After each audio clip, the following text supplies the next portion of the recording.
Hello दोस्तों, आज हम देखेंगे पास्ट परफेक्ट कंटीन्यूअस टेंस। आज हम आपको बताएंगे पास्ट परफेक्ट कंटीन्यूअस टेंस के बारे में। देखते हैं सबसे पहले इसकी पहचान के बारे में।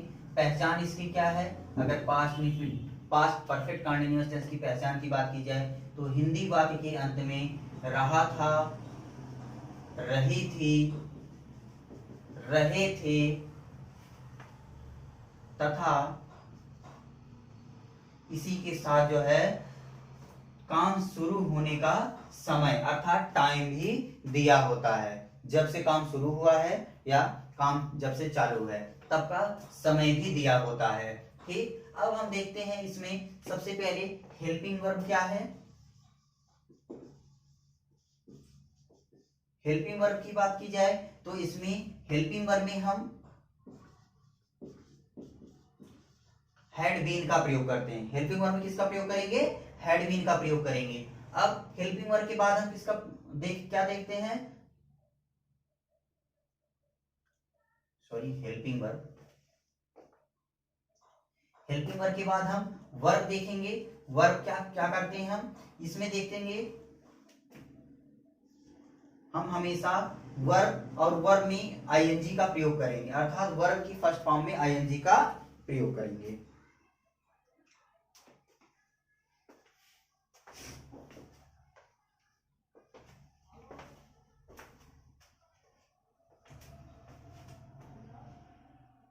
अब हम देखते हैं सिंपल सेंटेंस।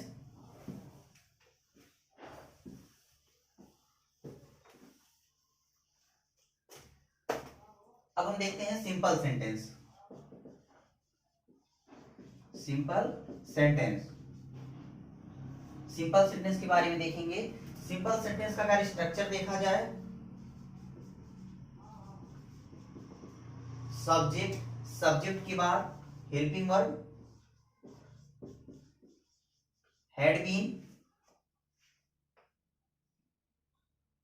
हैड बीन के बाद फिर हम वर्ब, वर्ब में आईएनजी, ऑब्जेक्ट, ऑब्जेक्ट के बाद हम इसमें देखेंगे, क्योंकि इसमें समय भी दिया होता है। समय देने का मतलब समय दो तरह से आ सकते हैं, एक तो निश्चित समय, एक अनिश्चित समय। इसके पहले वाले टेंस अर्थात प्रेजेंट परफेक्ट कंटीन्यूअस टेंस में हमने आपको बताया था सिंस का प्रयोग कहाँ करना है और फॉर का प्रयोग कहाँ करना है।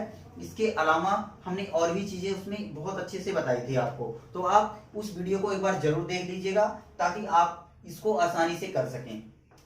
ऑब्जेक्ट, ऑब्जेक्ट के बाद फिर हम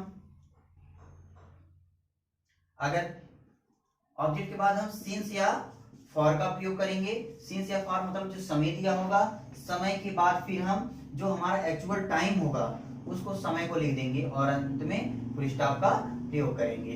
अब देखते हैं, एग्जाम्पल देख लेते हैं हम।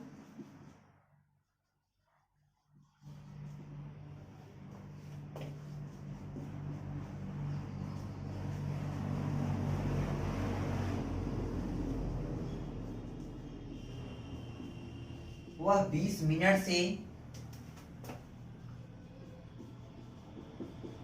खा रहा था।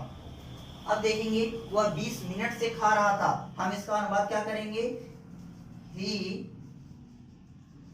Had, he had been, been के बाद ईट लिखेंगे, ईट में आईएनजी जोड़ेंगे। He had been eating, eating. अब ऑब्जेक्ट तो है नहीं, इसमें ऑब्जेक्ट नहीं दिया है इस बार, तो चलते हैं। अब समय है हमारे पास। अब ये देखेंगे निश्चित समय है या अनिश्चित समय। यहाँ पर देखिए क्या होता है, 20 मिनट हमने कहा था, अगर बजे है एकदम करेक्ट टाइम है तब तो ठीक है। यहाँ पर 20 मिनट ये क्लियर टाइम नहीं है हमारा, अप्रॉक्स है, तो हम यहाँ पर क्या लिखेंगे? फॉर, फॉर 20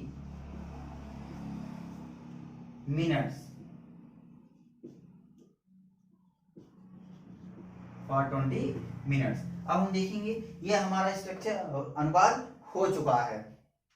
हम इसमें सब्जेक्ट हैड बीन, उसके बाद वर्ब में आईएनजी, और इस बार ऑब्जेक्ट तो था नहीं, ऑब्जेक्ट नहीं था तो नहीं लिखा हमने इस बार। फिर उसके बाद हमने सिंस या फॉर का प्रयोग किया, उसके बाद समय का। अब हम देखते हैं निगेटिव सेंटेंस। अगर निगेटिव सेंटेंस आता है तब उसमें कैसे करेंगे।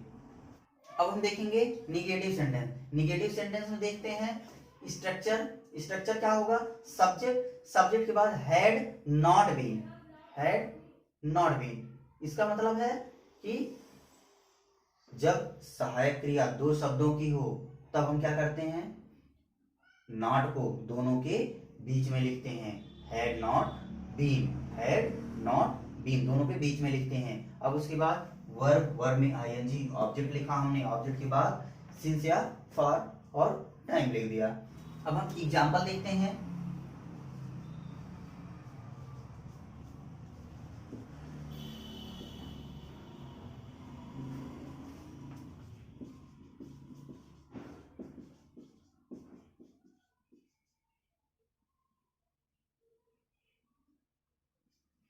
बच्चे दो घंटे से नहीं पढ़ रहे थे। बच्चे 2 घंटे से नहीं पढ़ रहे थे, तो क्या लिखेंगे हम? द चिल्ड्रेन, उसके बाद had not been, not been, read मानी पढ़ना, रीड में आईएनजी जोड़ देंगे हम, रीडिंग, रीडिंग के बाद अपना ऑब्जेक्ट नहीं है इस बार फिर से, तो समय है, समय लिखते हैं, since for 2 hours, for 2 hours. अब देखते हैं, ये हमारा हुआ निगेटिव सेंटेंस। निगेटिव सेंटेंस के बाद अब हम चलते हैं इंट्रागेटिव सेंटेंस पर। अब हम देखेंगे इंट्रागेटिव सेंटेंस। इंट्रागेटिव सेंटेंस क्या है?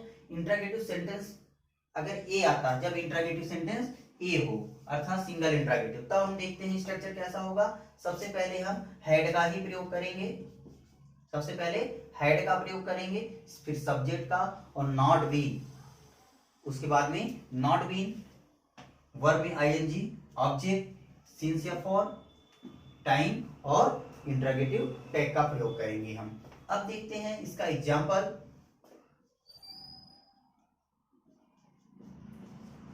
क्या बच्चे सुबह से शोर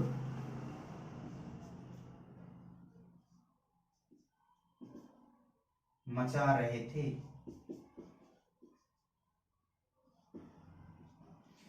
क्या बच्चे सुबह से शोर मचा रहे थे? अब हम देखते हैं, क्या बच्चे सुबह से शोर मचा रहे थे, तो क्या हो जाएगा? सबसे पहले हम क्या की अंग्रेजी को नहीं लिखेंगे, उसके स्थान पे किसका प्रयोग करेंगे? हैड का। हैड के बाद बच्चे अर्थात द चिल्ड्रेन,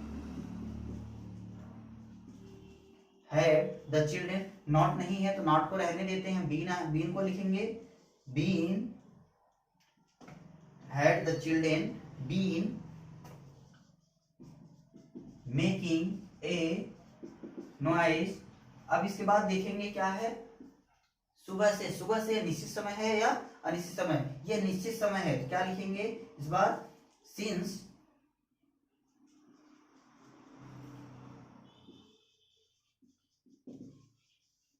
सिंस मॉर्निंग। अब उसके बाद हम इंट्रागेटिव टैग का प्रयोग करेंगे। ये है हमारा सिंगल इंट्रागेटिव। अब हम चलते हैं डबल इंट्रागेटिव की तरफ। अब देखते हैं हम interrogative sentence B. Interrogative sentence B क्या होता है? सबसे पहले जो बीच में प्रश्नवाचक शब्द लिखा होता है हम उसी की अंग्रेजी को लिखेंगे, उसके बाद हैड का प्रयोग करेंगे अर्थात हेल्पिंग वर्ब, सब्जेक्ट अगर नॉट आया है तो नॉट को लिख देंगे, नहीं आया तो रहने देंगे उसको। उसके बाद बीन का प्रयोग करेंगे, वर्ब, वर्ब में आईएनजी, ऑब्जेक्ट सिंस या फॉर, फिर उसके बाद समय का हम प्रयोग करेंगे, जो भी हमारा टाइम लिखा होगा हम उसका प्रयोग करेंगे। अब इसका एग्जाम्पल देखते हैं हम। एग्जाम्पल में देख लेते हैं।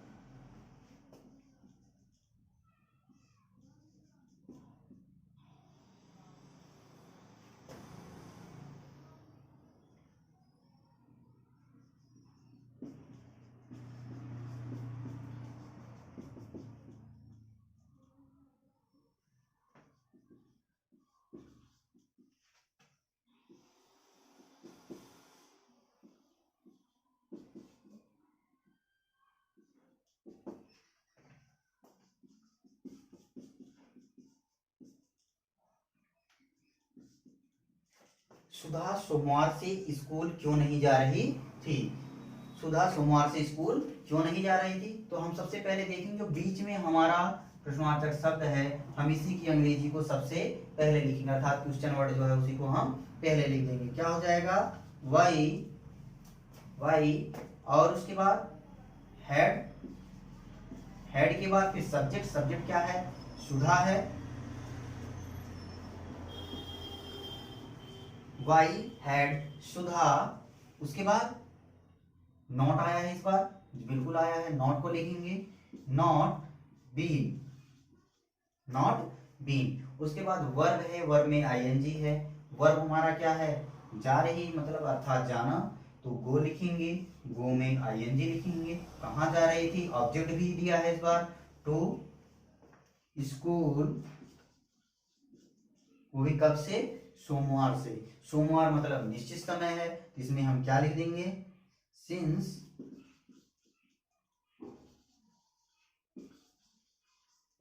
मंडे, और अंत में इंट्रोगेटिव टैग का प्रयोग करेंगे।